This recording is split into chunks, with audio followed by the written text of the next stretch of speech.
Una persona, pero por misericordia de Dios me dio la oportunidad de hablarles el día de hoy. Amén. Y pensando y orando, cuando uno pues le tiene que dar una palabra o toca compartir una palabra, y más el día de hoy, uno medita y ora, medita y ora, medita y ora, medita y ora, medita y ora para saber qué palabra puede traer uno que sea propicia conforme a lo que Dios ha venido hablando a nosotros como iglesia. Y después que esta es una palabra que Dios me dio ayer. Y cuando el pastor me compartió la oportunidad, le dije que sí, que íbamos a predicar. Y después que meditando en esta palabra, recordé que cuando el Señor nos permitió estar aquí otra vez, en el segundo ayuno del año pasado, toqué un tema parecido, aún parecido en el mismo contexto. Y eso nos tiene que llamar la atención de que hay algo que el Señor quiere recalcar. Porque no es el mismo tema, pero es el mismo espíritu. Y es en el mismo contexto. En aquel momento yo también prediqué sobre el libro de Jueces y por qué el Señor nos había mandado a hacer ese segundo ayuno. Y recordando todo eso el día de hoy, cuando ya esta palabra ya la tenía el Señor puesta en mi corazón, nos dice que tomemos y estemos alerta de lo que Dios nos quiere dar a cada uno conforme a lo que cada uno tiene que hacer en este remanente fiel, en su familia, en su sector, y lo que Dios quiere hacer este año. Porque cuando compartí la palabra en ese ayuno, yo le decía, Señor, es impresionante que en ayuno, cuando nos manda a hacer por Venezuela, en dos momentos diferentes, pero continuo, me has dado algo en esencia parecido. Entonces, como para Dios no hay casualidades, porque no era en el cronograma, naturalmente hablando, que yo hablara hoy, entonces quiere decir que hay algo que tenemos que prestar atención a lo que Dios nos va a hablar. Dios siempre habla. Pero cuando hay cosas de este tipo tenemos que prestar atención, porque Dios da un mensaje, luego lo ratifica y luego lo ratifica Él por dos cosas. O porque estamos caminando, pero torcido para corregir, o porque estamos caminando desviado y quiere enderezar, y quiere afirmar y caminar por ese camino estrecho que nos habla Mateo 7, ¿verdad que sí? Gloria a Dios. La enseñanza de hoy se llama el pecado de Gaba o de Gabá, que es una población de la tribu de Judá en Jerusalén, en la iglesia de Jesucristo en estos tiempos. El pecado de Gaba en la iglesia de Jesucristo. Vaya a Jueces capítulo 19, para poner un poquito en contexto El libro de Jueces fue el periodo posterior a la cautividad que tuvo el pueblo de Israel en Egipto. Moisés sacó al pueblo de Egipto, al pueblo de Israel a Egipto. Estuvieron aproximadamente 40 años por el pecado, que ya usted sabe, por idolatría. Tuvieron 40 años en el desierto, y todos los hombres que murieron de esa generación, porque Dios iba a permitir era pasar a la nueva generación, fue aproximadamente 100 años entre que el pueblo de Israel salió de Egipto, más o menos en el 1450 a.C., hasta más o menos el año 1100 a.C., aproximadamente. Entonces, este periodo de los jueces, miren lo interesante de esto, es un periodo aproximadamente de 300 años, que se asemeja en cantidad de años casi al tiempo de la cautividad en Egipto. Ellos tuvieron 400 años cautivos en Egipto por el pecado. ¿Y por qué los sacó Dios de Egipto? Porque dice la Escritura que los escuchó. Y no es que Dios no escucha, siempre escucha.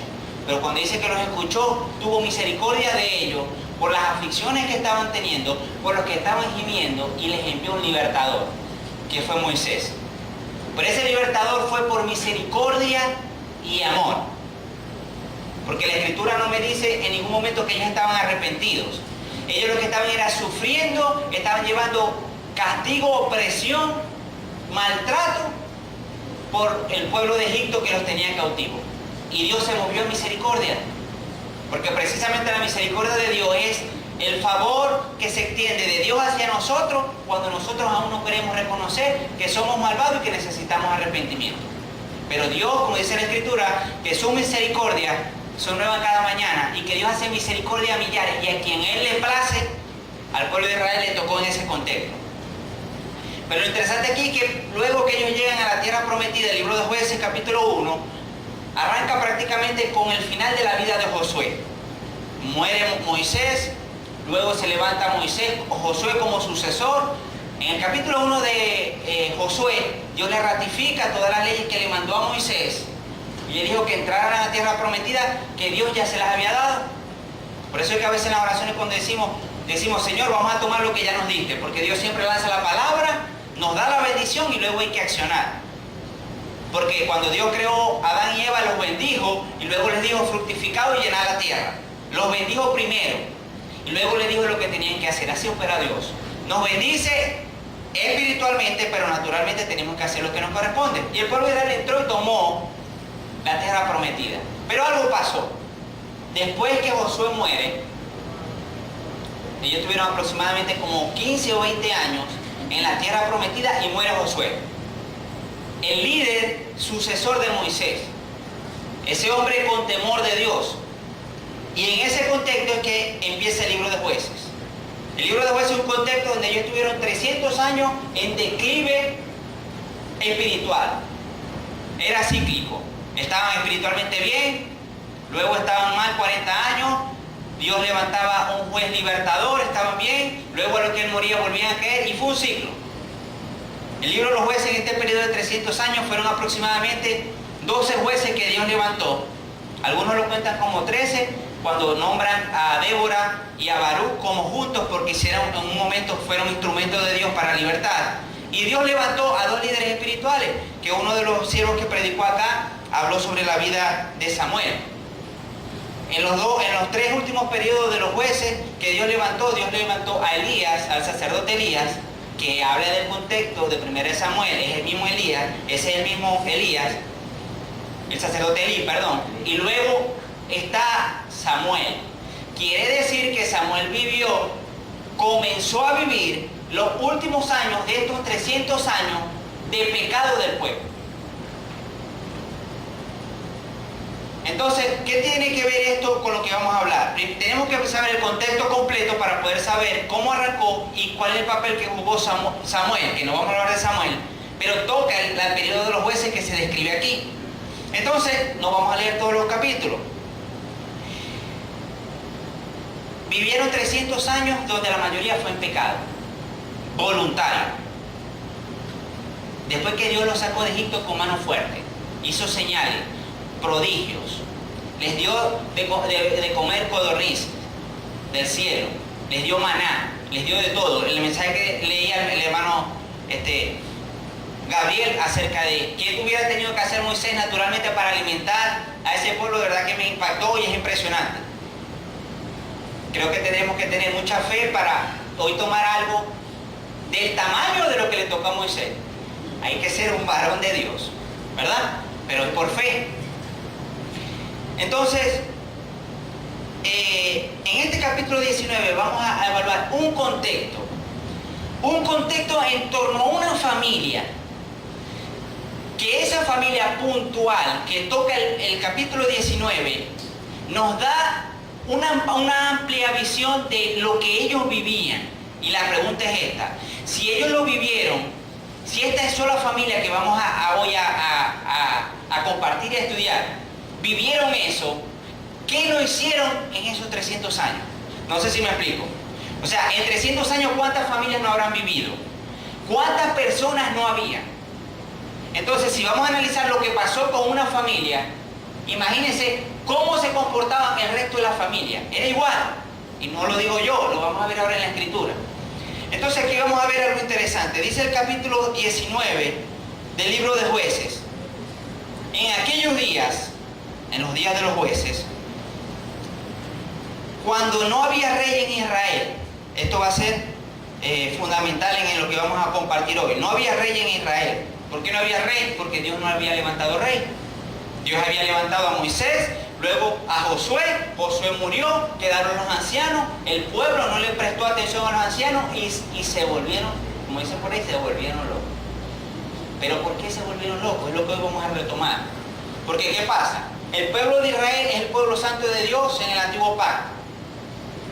El pueblo escogido por Dios en estos tiempos sigue siendo Israel. Nosotros somos la iglesia. Hay que corregir términos porque a veces hay que ir corrigiendo. Nosotros somos la iglesia de Jesucristo. Pero la enseñanza se llama el pecado de Gabe en la iglesia de Jesucristo. Porque así como el pueblo de Israel cometió pecado en esos 300 años, así puede pasar y pasa en algunas iglesias en estos tiempos. Y es la iglesia. Y es en tiempos. Dios nos está trayendo un tiempo en Venezuela bastante interesante, que es producto de los últimos 100 años que nosotros hemos vivido en Venezuela, donde nos hemos desviado como el pueblo de Israel en el tiempo de los jueces. La analogía es el tiempo. Y la pregunta es, ¿será que Dios quiere traer avivamiento solamente en algunas temporadas? ¿Qué es un avivamiento? Por ahí hay pastores o maestros que dicen que el avivamiento no existe. Bueno, tendría que explicar qué es para él un avivamiento. Porque para nosotros como remanentes fieles, el avivamiento es la gloria de Jesús avivada en los espíritus de los hermanos haciendo la obra de Cristo. Es un avivamiento. Entonces, ¿existe o no existe? Sí existe. Entonces, ¿será que Dios quiere traer libertad a las naciones siempre o en algunas temporadas? Siempre, porque cuando leemos 1 Timoteo capítulo 2, versículo 5, el deseo de Dios es que la gente se convierta y se salve. Y si eso es así, Dios siempre ha querido enviar gente a predicar. Y si siempre ha querido gente a predicar, siempre ha querido que la gente se convierta y se salve. Entonces la pregunta es, ¿por qué no siempre hay avivamientos? Porque en algunos países ocurre y en otros no. ¿Por qué ocurre más en unos países y por qué en otros no? Es por lo que vamos a estudiar acá y es lo que Dios quiere que tomemos y prestemos atención para saber cómo nos vamos a conducir en este 2016, que es la continuación de lo que Dios ha empezado a hacer y que quiere terminar. Pero la pregunta es, ¿de quién depende para terminar? De nosotros. Haga así. Mía, diga mía. Cuando decimos nosotros, cuando decimos nosotros, a veces tratamos de esquivar la responsabilidad. No, diga mía es la responsabilidad. Mía es la responsabilidad. ¿Ok? Entonces, fíjense, no había rey. No había rey en esos tiempos. Y dice allí, hubo un levita. Usted sabe que los levitas eran los sacerdotes que administraban todas las actividades del templo. En ese tiempo el tabernáculo, no se había construido el templo. Hubo un levita que moraba como forastero en la parte más remota del monte de Efraín. Eso es al norte de Israel. El cual había tomado para sí una mujer concubina de Belén. Él era de Efraín y la mujer era de Belén. Como decir, los puertos, Maracaibo, más o menos la distancia. Entonces dice, al cuadrado, ¿no? Porque de aquí a allá lo que hay creo que son como 1000 y pico kilómetros. Y su concubina le fue infiel y se fue de él a casa de su padre. Siempre pasa, cuando los esposos tienen problemas, siempre huyen. Eso no lo debemos hacer los creyentes. Pero se supone que aquí, ellos son los creyentes, ¿verdad que sí? Porque ellos tienen la verdad de Dios. En Jueces capítulo 1, Dios le vuelve a ratificar a Josué lo que tiene que hacer, y en el versículo 8 le dice que guarde esa palabra en su corazón. Y él era el responsable de hacer, junto con los sacerdotes, que la ley de Jehová, dada a Moisés, permaneciera en el tiempo, no escrita en un libro. Bueno, en ese tiempo no existía el libro. Eran los pergaminos. ¿Ok? Después fueron los papiros, y después que lo inventaron los egipcios el papel, y luego los pergaminos, que fue en Pérgamo porque no querían comprarle el material a los egipcios, hicieron el pergamino. Y así, entonces, ¿qué le quiero decir con esto? Que se fue. Hasta ahora hubo un problema. En la familia, en las iglesias de Jesucristo pasan problemas en matrimonio. Hay diferencias, hay circunstancias, a veces nos peleamos, pero uno no se debe ir de su casa. Más interesante es si el varón quiere irse para que su mamá. Ahí sí hay un grave problema, hay que traerlo para ministrarlo, pero bastante. Dice, y se levantó su marido, versículo 2, y su concubina le fue infiel. Este capítulo es largo, le voy a dar corrido y luego entramos en contexto. Su concubina le fue infiel y se fue de él a casa de su padre a Belén de Judá, y estuvo allá durante 4 meses. Y se levantó su marido y le siguió. Fíjense lo que dice ahí. Arriba le llama concubina y él era su marido. O sea, eran pareja. Y se fue de él a casa de su padre en Belén de Judá, y estuvo allá durante 4 meses. Luego de 4 meses dice, y se levantó su marido y la siguió para hablarle amorosamente. Presta atención a esa palabra, amorosamente. Amorosamente. ¿Cuántos esposos le hablan amorosamente a las esposas? No digas, capaz que ellas me miran a mí también. Bueno, cada quien toma lo que le corresponde y aprieta, ¿verdad? Y se levantó su marido y la siguió para hablarle amorosamente y hacerla volver. Y llevaba consigo un criado y un par de asnos, y ella hizo entrar, llegó a Belén, y ella hizo entrar en la casa de su padre. Fíjense esto, y viéndole el padre de la joven, salió a recibirlo gozoso, de esos suegros que quieren a los yernos. Salió a abrazarlo, y dice la escritura que ella lo que hizo fue abrirle la puerta. Yo me imagino que no fue muy amorosa, dice allí. Y viéndole el padre de la joven, salió a recibirlo gozoso, y le detuvo su suegro, el padre de la joven, y quedó en su casa 3 días, comiendo y bebiendo. O sea que él fue pasar el tiempo, fue con el suegro. Se supone que tenía que reconciliarse, era con la esposa.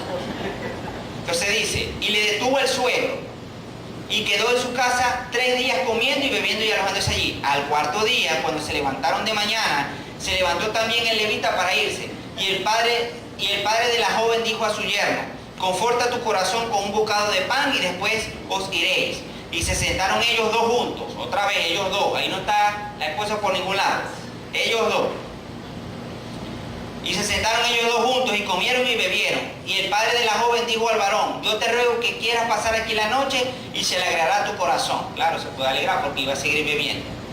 Y se levantó el varón para irse, pero insistió su suegro y volvió a pasar allí la noche. Al 5.º día, levantándose de mañana para irse, le dijo al padre de la joven, conforta ahora tu corazón y aguarda hasta que decline el día. Y comieron ambos juntos. Otra vez volvieron a comer juntos sin la esposa, y él fue a buscar a la esposa. Entonces, ¿qué está pasando ahí? Y dice, versículo 9, luego se levantó el varón para irse, él y su concubina y su criado. Entonces su suegro, el padre de la joven, le dijo, he aquí, ya el día declina para anochecer, te ruego que pases aquí la noche. He aquí que el día se acaba. Duerme aquí para que se alegre tu corazón, y mañana os levantaréis temprano a vuestro camino y te iréis a tu casa. Mas el hombre no quiso pasar allí la noche. Por fin dijo, bueno, no, ya es suficiente. Será que hable con mi esposa cuando llegue a la casa. Dice, y estando ya junto Perdón, me salté un versículo. El 10. Mas el hombre no quiso pasar allí la noche, sino que se levantó y se fue. Y llegó, se fue, salió de Judá, salió de Gaba, que es una... Gaba es como decir Maracay. Judá es decir el Zulia. ¿Ok? Y Jerusalén es decir Venezuela. Porque el pueblo de Israel se dividió y luego estaba la tribu del norte y la tribu del sur. Y ese cuento. Entonces dice... Y estando ya junto a Jebús, que era otra ciudad, como decía Maracayo, el día había declinado mucho. O sea, él salió cuando empezaba a oscurecer. Y el suegro le dijo, no salgan. Y él le dijo, no, ya no me quiero quedar. Nos vamos. Y empezaron a irse. No tenían carro y no tenían avión. Iban con los dos asnos. ¿Ok? Bueno, esperemos que el asno lo haya llevado uno para él y uno para la esposa. No uno para él y uno para el criado y la esposa a pie. Esperemos que haya sido así. Entonces llevó dos asnos para poder ir. Y empezó a declinar la noche, dice. Y estando ya junto a Jebús, el día había declinado mucho, y dijo al criado a su señor, ven ahora y vámonos a esta ciudad de los jebuseos, para que pasemos en ella la noche. Y su señor le respondió, no iremos a ninguna ciudad de extranjeros, que no sea de los hijos de Israel, sino que pasaremos hasta Gaba, o Gabá. Y dijo a su criado, ven, sigamos hasta uno de esos lugares para pasar la noche en Gabá o en Ramá. Pasando pues caminaron y se les puso el sol junto a Gabá o Gaba, que era de Benjamín, y se apartaron del camino para entrar a pasar allí la noche. Y entrando, se sentaron en la plaza de la ciudad. Entrar en una ciudad. Acuérdense que en esos tiempos la ciudad tendían a ser amurallada. Entonces entraba a la ciudad por la puerta y había una plaza principal que por lo general era en torno, todas las calles iban a dar a las plazas, como decir aquí, a una plaza en un sector. Y se sentaron. Y se apartaron del camino para entrar a pasar allí la noche en Gabá, y entrando se sentaron en la plaza de la ciudad, porque no hubo quien los acogiese en casa para pasar la noche. Vamos a detenernos allí. Versículo 15. Me ayudan con el versículo que a veces me extravío. Entonces él fue a buscar a su esposa. Dijo que iba a hablarle palabras amorosas. Eso nos da a entender al principio que parece que ama a su esposa y le dice, bueno, yo la voy a perdonar porque ella fue la que le fue infiel a él. Ella fue adúltera y se fue a su casa. Pasados 4 meses la va a buscar. Llega y empieza a tomar y a beber con el suegro. ¿Qué tiene que ver eso con nosotros? Que nosotros a veces decimos, voy a visitar a mi hermano y a mi hermana porque lo amo, porque no está yendo a la iglesia, porque tiene tiempo sin ir, porque voy a orar con él. Y usted lo menos que hace es eso. Llega al lugar y como hay otros hermanos se ponen a conversar, hace lo otro y no muestra el amor de Dios. Entonces usted puede hacer o decir una cosa con su boca amorosamente que va a hacer algo, puede ir a este lugar y no concretarlo, porque ahí no me dice la escritura que habló con ella en ningún momento. Desde que llegó, se sentó con el suegro. ¿A qué? A beber y a comer. Quiere decir que él estaba cayendo entonces en glotonería, en exceso de vino o de sidra, y lo menos que iba a hacer entonces era arreglar la situación con su esposa. Primera característica, entregado al vino. Glotón. ¿Qué hace la glotonería? La glotonería nos lleva a la gula, nos llevan al desorden alimenticio, al desorden de la carne, al de los deseos. Y ellos sabían que no tenían que tener un régimen de comida bastante estricto para cuidar su salud. Entonces, primera característica, entregado al vino. Pero eran del pueblo de Israel. Así nos pasa a nosotros cuando estamos algunos aquí dentro de las iglesias. Decimos que vamos a hacer algo y terminamos haciendo otra cosa, que de paso hacemos otra cosa y le agregamos algo que no edifica. No, yo amo a mi hermano, lo voy a visitar, porque no se está congregando. Y después que llega le dice, tengo la última película ahí que se llama así, vamos a verla. Y se tiran la noche viendo películas. Pero él fue, o fuimos, o vamos con amor y no hacemos lo que tenemos que hacer. Y nos engañamos a nosotros mismos. Y estamos en la iglesia. Ellos estaban en el pueblo de Israel. Entonces, el punto es aquí. Dice que vas a hacer algo, tienes la intención, acciona y termina haciendo lo que no es. Cada quien tome, cada uno de nosotros tomemos que nos corresponde de esta parte, que es apenas una de las características. Entonces ellos salen. Segunda característica, llegó a una de sus familias Eran hermanos, eran de las tribus de Israel y nadie los quiso hospedar. Entonces no cumplieron lo que nos enseña el Señor en el Nuevo Testamento de que debemos ser hospedadores de los hermanos. Y esos eran sus hermanos de sangre, eran sus hermanos de las tribus y ninguno le quiso dar hospedaje. Quiere decir que ellos estaban perdidos en el desamor y en la falta y carencia de sensibilidad ante las necesidades. La pregunta es, ¿cuántas veces nosotros hemos sido faltos de amor y de sensibilidad contra las necesidades puntuales que se presentan de los hermanos? Porque esto era puntual o no era puntual, que le agarró la noche en el camino. Entonces a veces los hermanos tienen necesidad puntual y no los ayudamos. Y no tiene que ver solamente con hospedarlos en las casas. Puede ser hospedarlos en las casas, apoyarlos en oración, ir a acompañarlos a dar un servicio fúnebre, cualquier cosa. Pero como usted ya está en su casa, está acomodado, tiene el aire prendido, ya comió, está haciendo la siesta y ahora le están tocando, usted no quiere abrir. Pero está en la iglesia. Estamos en la iglesia. ¿Ok? Entonces sigamos. Dice allí, versículo 15. Y se apartaron del camino, versículo 16. Y aquí un hombre viejo que venía de su trabajo del campo al anochecer, el cual era del monte de Efraín, de donde él venía, y moraba como forastero en Gabá. ¿Por qué como forastero? Porque era de otra tribu. Entonces le decían forastero, era porque esa tribu era de la tribu de Judá, que eran hermanos, pero no era la tierra que Dios le dio a través de Moisés. Entonces dice, el cual era del monte de Efraín y moraba como forastero en Gabá, pero los moradores de aquel lugar eran hijos de Benjamín. Y alzando el viejo los ojos, vio a aquel caminante en la plaza de la ciudad y le dijo, ¿a dónde vas? ¿Y de dónde vienes? Y él respondió, pasamos de Belén de Judá a la parte más remota del monte de Efraín, al norte de Israel, de donde soy. Y había ido a Belén de Judá, mas ahora voy a la casa de Jehová. ¿Por qué dice la casa de Jehová? Porque en el monte de Efraín estaba el arca del pacto en ese momento. Y no hay quien me reciba en casa. Nosotros tenemos paja y forraje para nuestros asnos. Y también tenemos pan y vino para mí y para tu sierva.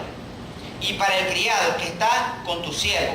No nos hace falta nada. Y el hombre anciano dijo, paz sea contigo.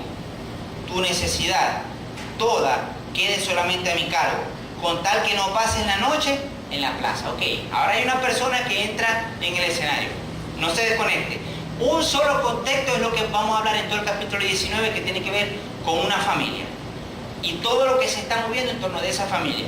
Nos va a nosotros a dar la luz de qué hicieron ellos durante esos 300 años, en los cuales Dios también envió juicio, de entregarlos en muchas veces a los enemigos de ellos de esos tiempos, que eran los amonitas, los moabitas. Se los entregaba. ¿Por qué? Por el pecado. Y dice allí,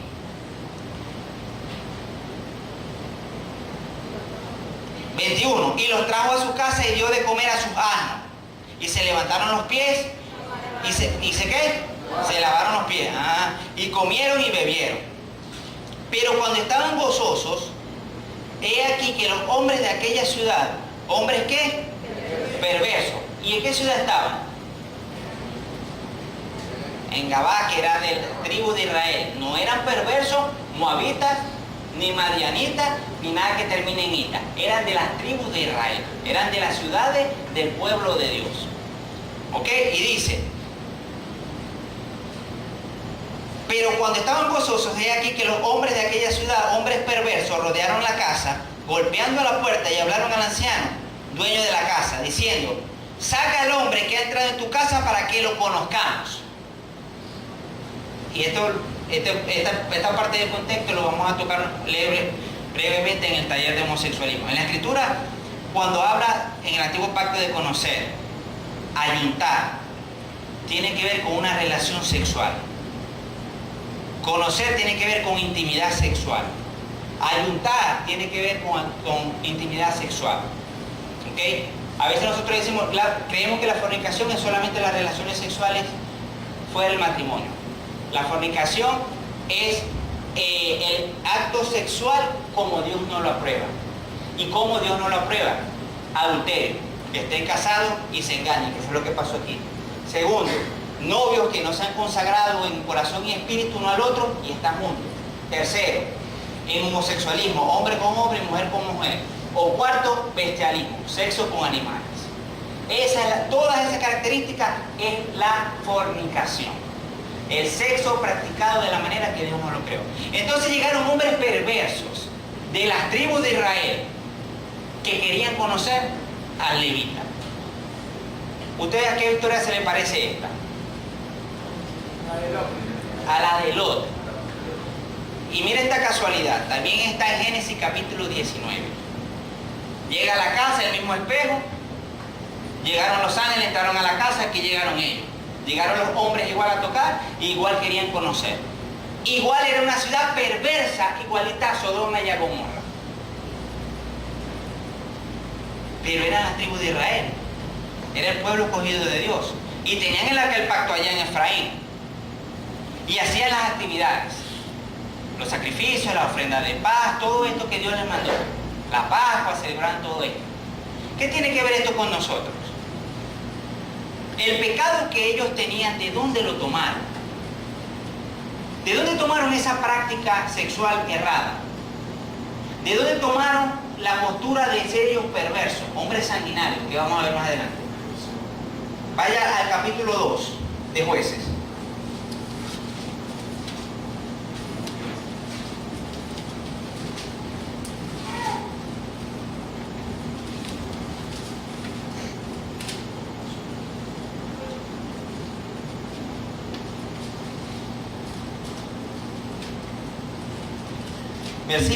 Capítulo 2, versículo 13. Amén. Capítulo 2, versículo 13. Y dejaron a Jehová y adoraron a Baal y a Astarot. Primera característica, idolatría. Después que un pueblo de Dios conoce al Dios vivo y empieza una idolatría espiritual, es la máxima puerta abierta a que Satanás tome posesión espiritual de las vidas y la empieza a ministrar con pensamientos contrarios a la naturaleza de Dios, que fue lo que pasó con este pecado de homosexualidad que ellos querían allí. Eso se va a tocar el sábado. Pensamientos, dados. Entonces, versículo 17. Pero tampoco oyeron a sus jueces, sino que fueron tras dioses ajenos a los cuales adoraron.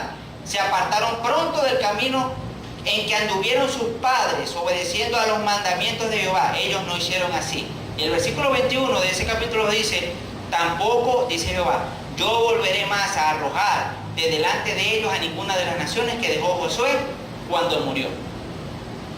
Y aquí me quiero detener. Nosotros como iglesia, Dios nos estableció aquí, ¿verdad? Debemos predicar y hacer discípulos y mostrar la gloria de Dios. Este fue el campo blanco que Dios nos dio y nos va a extender. La voluntad de Dios es que Sabaneta y Urdaneta sea llena de la gloria de Dios a través de la predicación, el discipulado, el cuidado y mostrar amor y misericordia. Eso es lo que Dios quiere y eso es lo que estamos haciendo. Pero el pueblo de Dios, cuando entró a la tierra prometida, Dios le dijo a Josué que no dejara a ninguna población de los gentiles, no de los gentiles porque no es el nuevo pacto, sino del pueblo que no era cananeo, perdón, de los cananeos. Cuando ellos entraron a la tierra prometida, uno dice Canaán le pertenece al pueblo de Israel. Sí, después que la tomaron. Pero antes de eso, Canaán estaba habitada por personas y pueblos que no eran de Dios. Entonces Dios le dijo: entra a Canaán y no dejes nada. Resulta que ellos dejaron algunos pueblos. Y por dejar esos pueblos y desobedientes, empezaron a tomar de ellos la idolatría, la perversidad y el pecado de homosexualismo. Lo empezaron a ver. Lo empezaron a ver, y Satanás los empezó a endulzar, y terminaron adorando y practicando eso. Y por eso Dios le dice: no voy a eliminar a ellos, porque ya Dios se lo había dicho. ¿Qué tiene que ver eso con nosotros? Que cuando nosotros empezamos la obra aquí en el Remanente Fiel en Urdaneta, empezamos a hacer la obra. Pero la obra no es de una persona, no es del pastor, no es de Gabriel, no es mía, no es de Renato, es de la iglesia Remanente Fiel. Y hay partes de Urdaneta que se han detenido, en cierta manera, el obrar de Dios. Porque nosotros nos hemos detenido. ¿Por qué nos hemos detenido?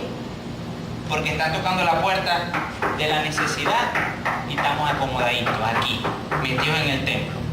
Me llamaba la atención que cuando nosotros llegamos al remanente fiel, ¿quiénes escucharon cuando decían que ya no estaban casi robando ni atracando? ¿Quiénes escucharon? Levanten las manos. ¿Qué han escuchado ustedes de la mitad del año anterior para este? ¿Qué están haciendo? ¿Ah? Ha otra vez subido los robos y los atracos. ¿Por qué? Si este lugar nos lo dio Dios y dio la palabra. Porque hicimos igual que el pueblo de Israel.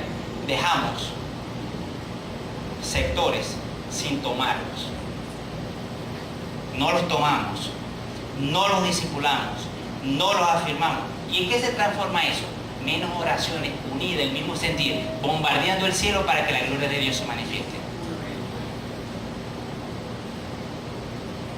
Roguemos al Señor que no nos diga, como les dijo a ellos, que no los va a quitar. No, yo creo que sí los va a quitar en el nombre de Jesús. Pero esta alerta parecida nos la dio en la otra prédica que di en ese momento, en el segundo ayuno, también a través del libro de Jueces. Entonces, ¿por qué Dios siempre habla las palabras antes que acontezcan los hechos? Dos hechos, las profecías, y lo aprendimos en doctrina. Cuando Dios da una profecía son para dos cosas: afirmar la bendición que viene o el juicio que viene por el pecado. No hay más caminos. Entonces, si Dios nos lo está diciendo ahorita, es porque andamos caminando en eso. Pero no tenemos que perderlo. ¿Por qué? Porque el 2016 las cosas van a apretar. Se van a poner más duras y lo sabemos. Lo decimos y lo repetimos. Pero no es solamente repetirlo, es tener la conciencia de que va a ser así. Y que tu responsabilidad y mi responsabilidad no puede menguar. Tiene que permanecer igual. Entonces, cuando a mí me dicen, no, que... Y un hermano de la congregación me dice, no, porque por ahí por la calle de mi casa eso es un azote. Eso ya no estaba pasando. Eso ya no estaba pasando. ¿Por qué está pasando ahora? Porque hemos dejado de hacer nuestro trabajo. El pueblo de Israel dejó de hacer su trabajo, que es tomar posesión de toda Canaán. Y a consecuencia de eso se extraviaron. ¿Cómo puede ser el impacto para nosotros? Desviarnos de la voluntad de Dios para Urdaneta. Y que aumente entonces los robos, que aumenten los cultos, que aumente la desesperación, que aumente la depresión, que aumente el desánimo, que aumente espíritus ministradores en las personas de locura, que aumente, y nosotros digamos entonces, ¿y dónde está la gloria de Dios? Si Él soltó la palabra. Porque este es el punto. Dios siempre va a soltar la palabra. Dios llamó a Saúl como rey. ¿Y será que Saúl lo llamó para quitarlo? No, él se quitó solo. Algo como cuando yo predico, a veces me preguntan, yo no creo que exista un Dios amoroso que vaya a enviar a la gente al infierno. Y yo no, es que esa no es la explicación. La explicación es, yo me entiendo como hombres desprecian el amor de Dios y prefieren irse para el infierno. Yo no entiendo cómo un Dios, la persona desprecia a un Jesús que murió por ti, que te ama tanto y tú mismo decides desobedecerlo y tú mismo irte al infierno. Yo no lo entiendo. No es al revés, así es que porque ya Él se dio. Entonces a Saúl le dio la palabra y Saúl la perdió. Y Dios levantó a Samuel, a David. Entonces aquí les da ese contexto. Volvámonos ahora al capítulo 19 otra vez. Entonces, características. Primero, glotón y bebedor. A veces hay algunos dentro de las congregaciones que estamos así. Segundo, falta de hospitalidad por nuestras comodidades. Muchos estamos así. ¿Ok? Tercero, que es lo que vamos a ver aquí. Hombres perversos de corazón dentro de las iglesias.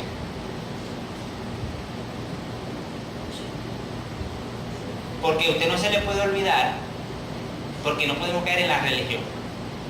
Y la Escritura me dice a mí que desde Jesús hasta que Él venga va a haber trigo y cizaña.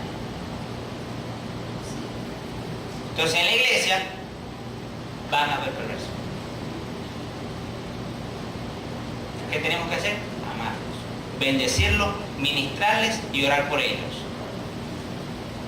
Porque nosotros no quitamos a nadie, ni sacamos a nadie.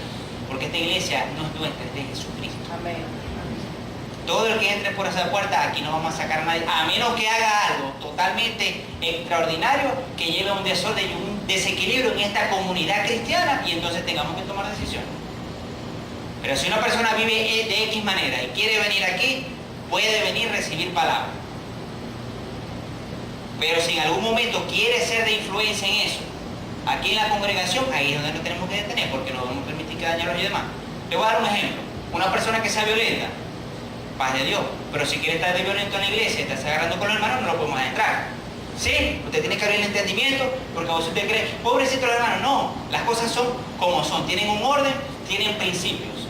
Y gracias a Dios que la Escritura nos deja todos los principios para tomar decisión con sabiduría en Cristo Jesús. Amén.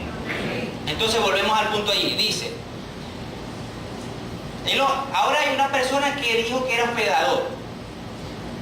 Y él dijo, no, usted no va a tener falta de nada. Lo dejó entrar. Dice,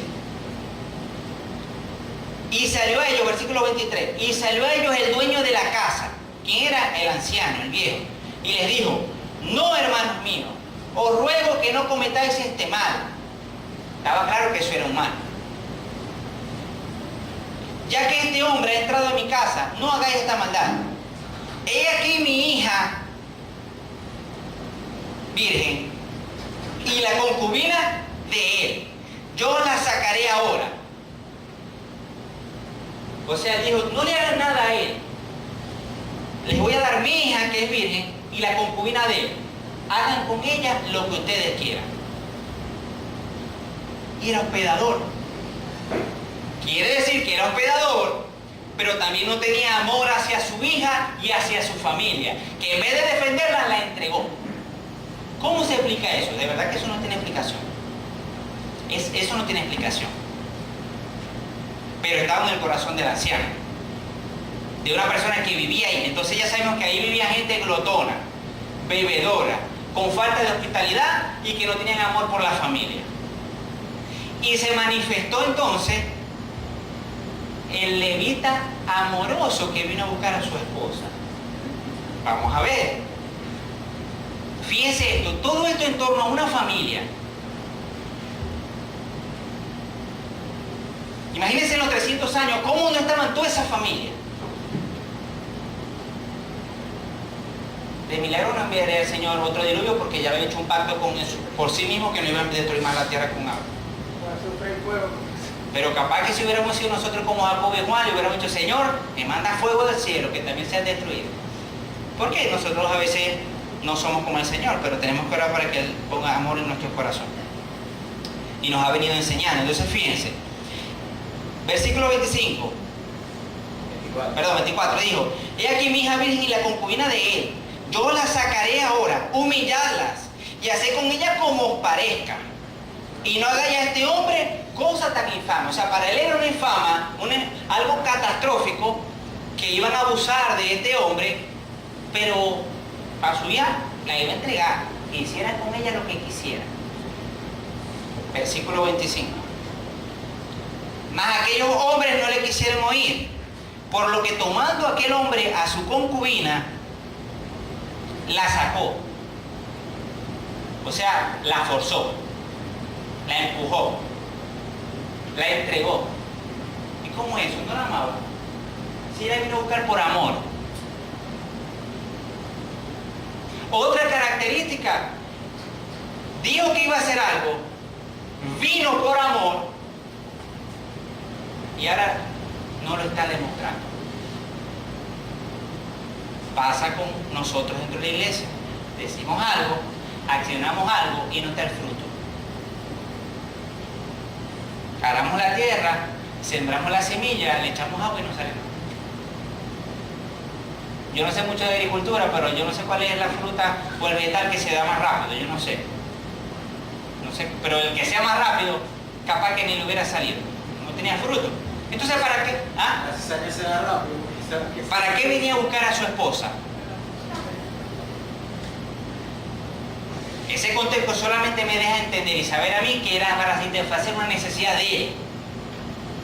Capaz le lavaba bien, le planchaba bien, le cocinaba sabroso, le atendía a los hijos, le daba masajitos en los pies, le daba masaje en los hombros, pero cuando quiso y tuvo que defender a su esposa, la entregó.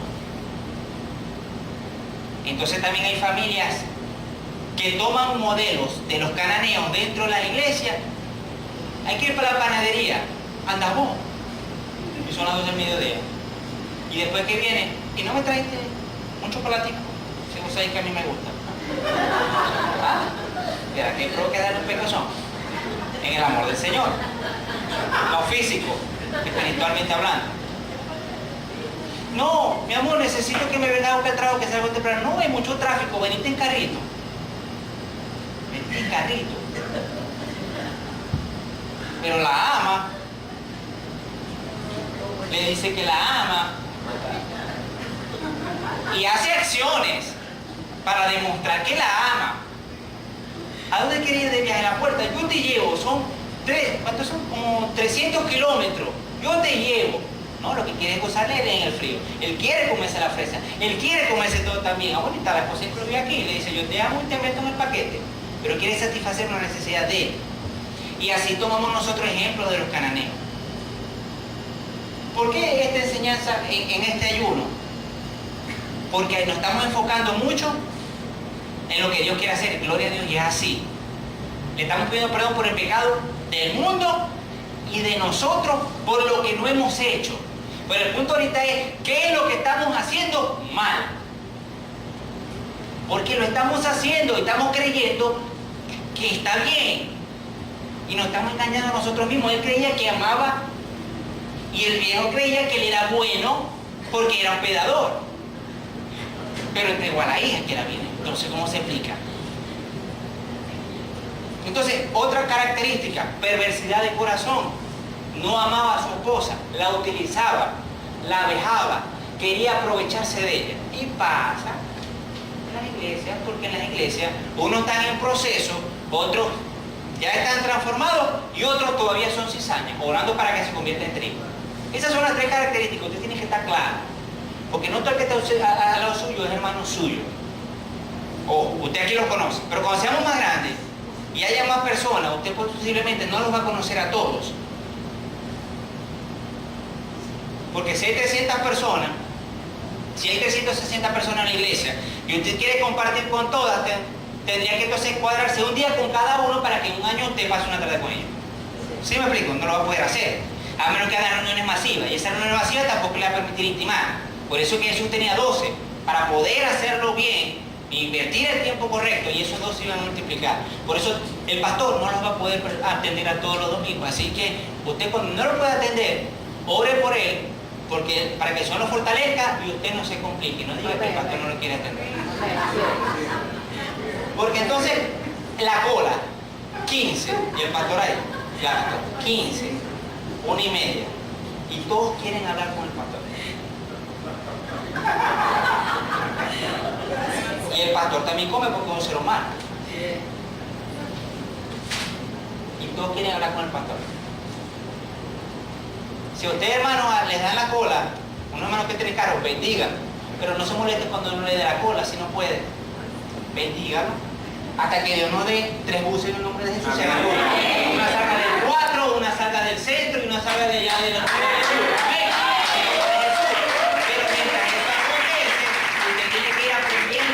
conducirnos como hermano y como unidad, porque es lo que está perfeccionando, es lo que Dios está haciendo para cerrar las brechas.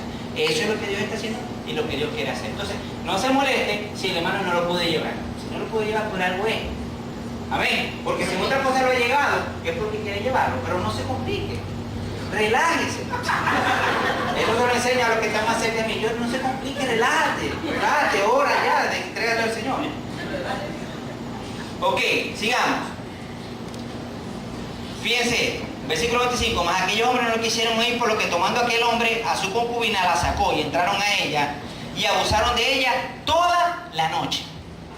Padre, hasta la mañana.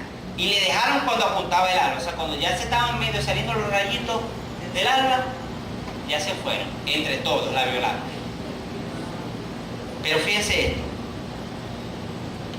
Y cuando ya amanecía, vino la mujer y cayó delante de la puerta de la casa de aquel hombre donde su señor estaba, hasta que fue de día. Y se levantó por la mañana a su señor. ¿Quién es su señor? El levita.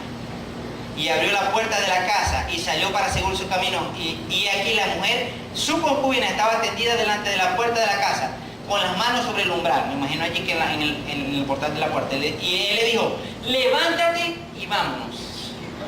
¿Ah? Levántate y vámonos. La amaba mucho. Pasa en la iglesia. Pasa en TNT. Agarra el contexto, no solamente en los matrimonios, ese contexto aplica para su hermano que está en lo suyo, del otro lado, atrás y adelante. Aplica igualito. Están aquí unos hermanos trabajando en el templo, son las 12, no tienen ahorita que el almuerzo.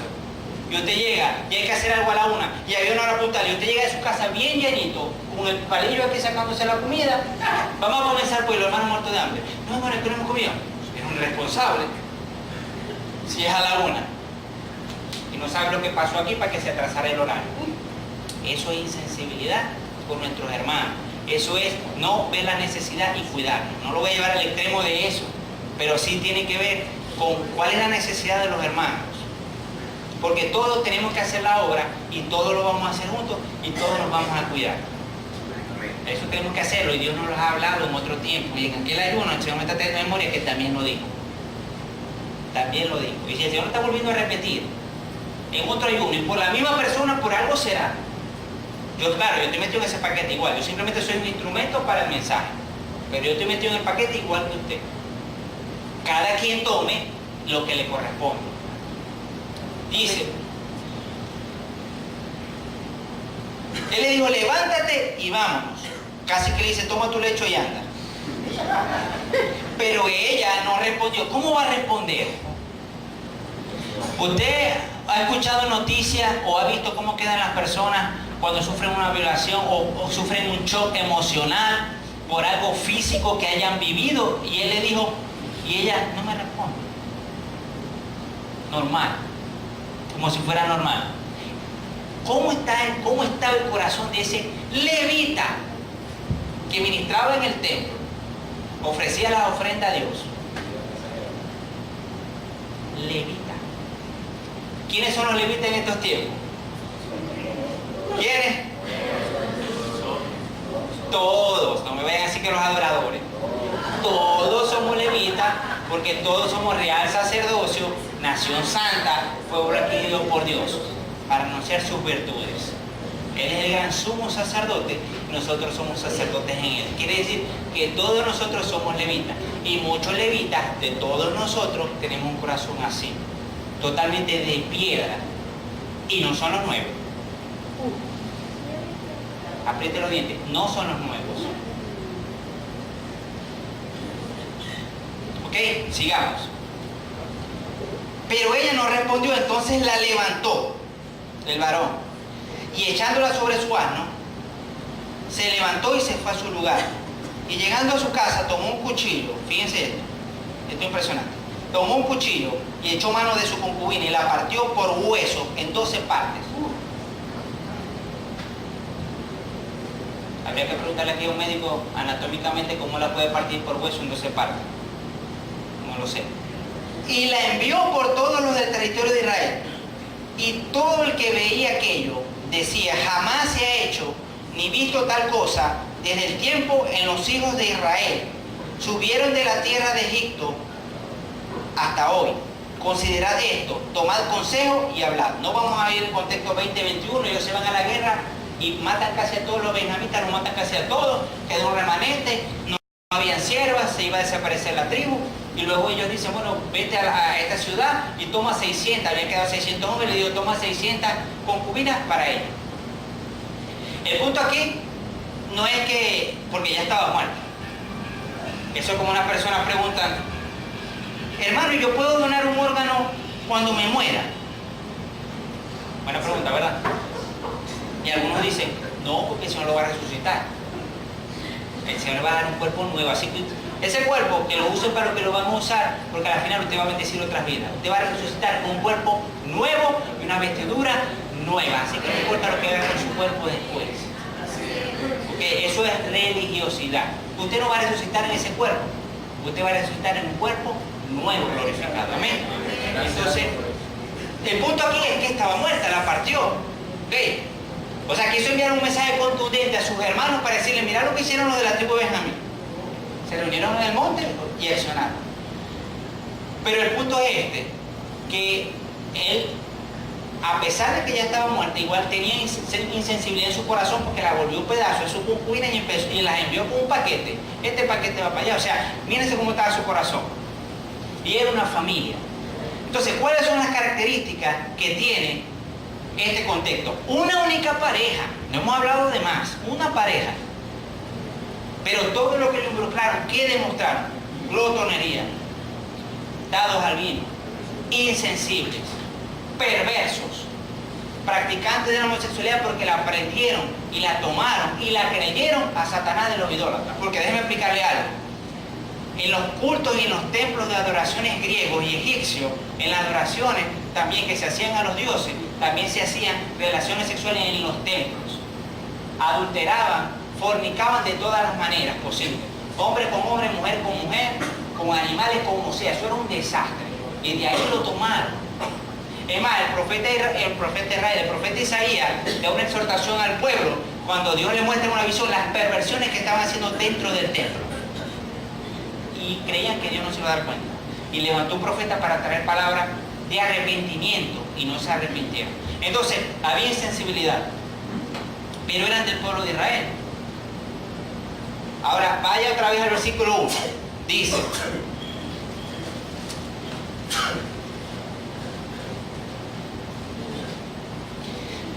en aquellos días, cuando no había ¿qué? Rey en Israel, no había rey.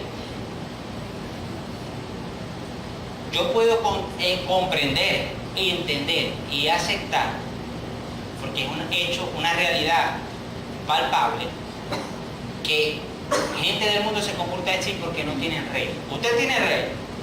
¿Cómo se llama? Entonces no se puede comportar así. Usted tiene un rey, entonces ellos no lo tenían ahí. Eso ellos simbolizaba lo que quiere decir lo que hace una persona cuando no tiene a Jesús en su corazón. Claro, no, el contexto no es tan igual porque ellos tenían las leyes. Pero con nosotros tiene que ver es que usted tiene al Rey. Usted tiene al Rey Jesús en su corazón. ¿Qué debemos nosotros evaluar de lo que está en nuestro corazón? Ojo, y no solamente porque tú y yo aprendemos cosas a lo que no le agrada a Dios. Pero hay cosas que vemos a nuestro alrededor y oímos a nuestro alrededor que pareciera que no es malo, pero las tenemos tomadas. ¿Cuándo Dios nos las va a revelar? Cuando nos acostumbremos a permanecer en oración. Cuando nos acostumbremos a permanecer en oración, no de vez en cuando. Entonces Dios nos va a ir alumbrando. Por eso el Salmo decía que Jehová es como la lumbrera del alba que va saliendo. Y a lo que está el 12, bueno, usted vive en Maracaibo y sabe qué pasa cuando son las 12. Tienen que caminar en la calle como chino, con los ojos bien cerraditos porque está demasiado sol. Entonces, cuando usted está pegado a Jesús, hay una lumbrera que le hace entender qué ha visto o qué ha escuchado. Porque adivine qué lenguaje tiene usted ahorita y qué comportamiento tiene usted ahorita de aquí de Urdaneta. No puedo adivinar. ¿Cómo? Perdón, usted no puede adivinar. Discierna. ¿Qué pensamiento, gracias pastor, qué pensamiento o qué tiene usted de lo que se está moviendo en Urdaneta? Piense ahorita.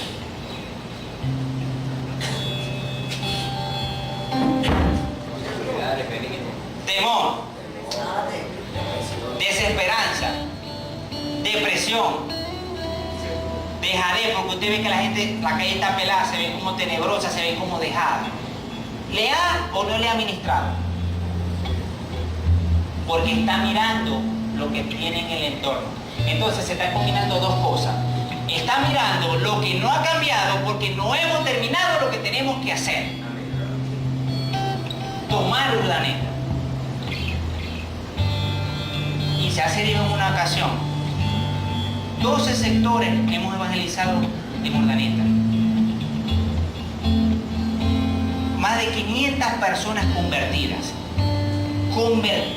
que aceptaron a Jesús. De esas 500, como 300 dijeron que querían aprender de Jesús y conocerlo. Ahora imagínense que de esas 300, 200 estuvieran en el remanente y orando por Urdaneta. ¿Sería diferente?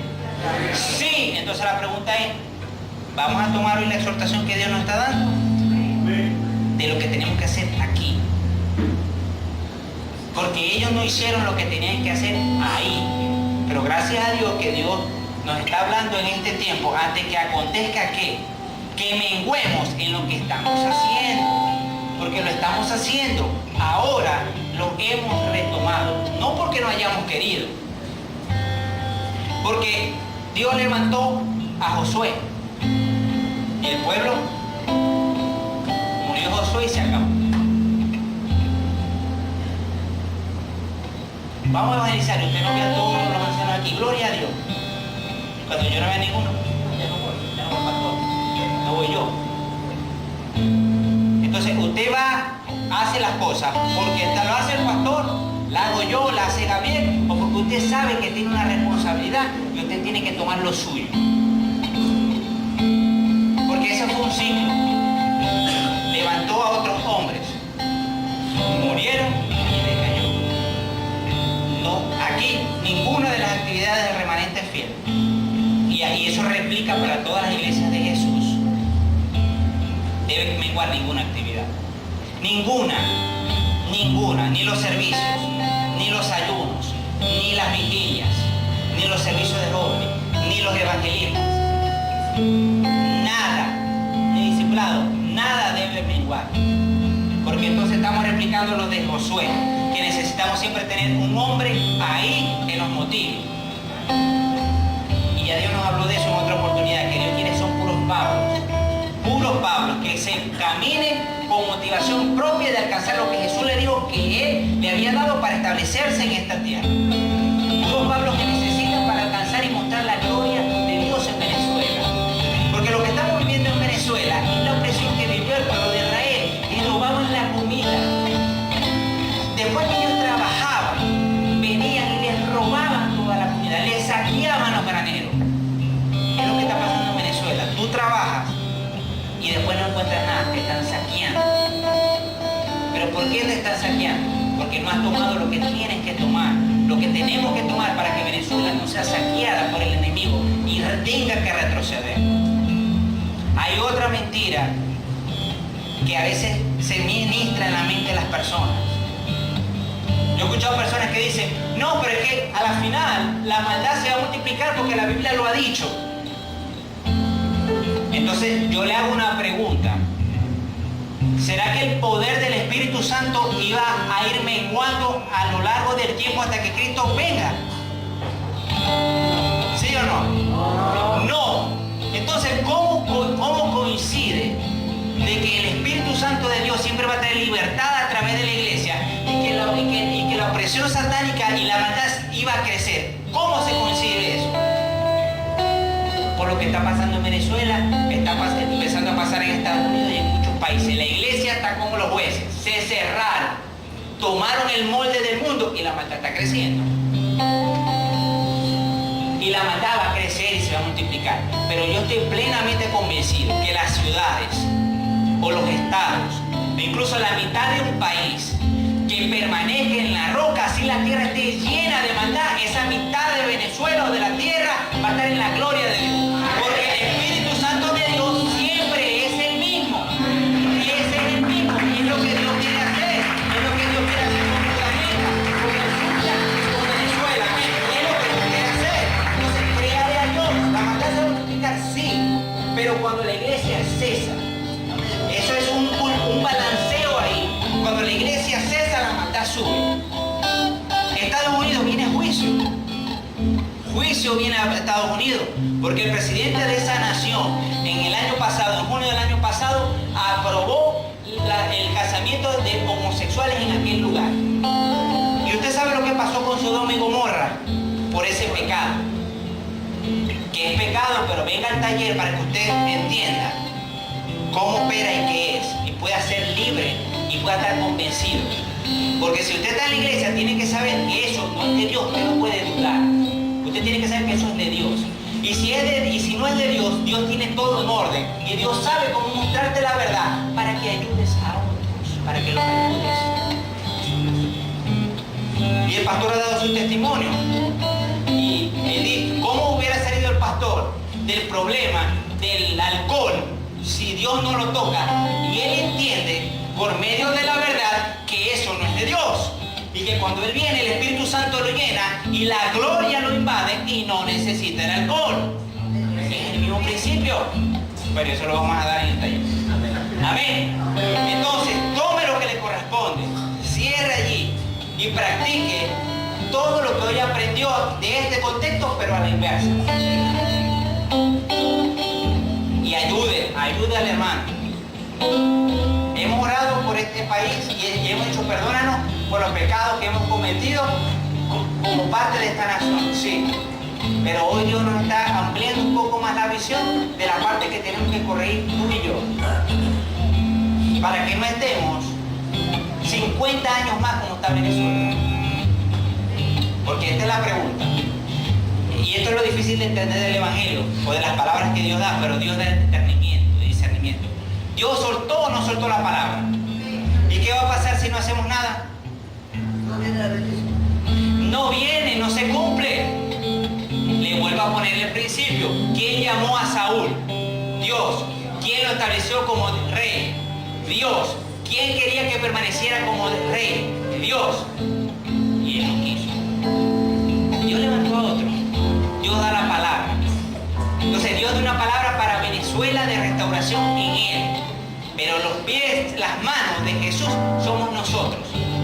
Y lo que vamos a hacer en San Carlos no lo han querido tomar muchas iglesias. Y eso es avivamiento. Así cuando algunos teólogos me quieran decir a mí que eso no es avivamiento. El avivamiento es el Espíritu Santo de Dios consumiéndote por dentro por predicar y salvar a la persona. Eso es avivamiento. No van a venir con argumentos teológicos que no nos van a llevar a nada. Eso es avivamiento. Eso es avivamiento. Amén. Póngase sobre sus pies.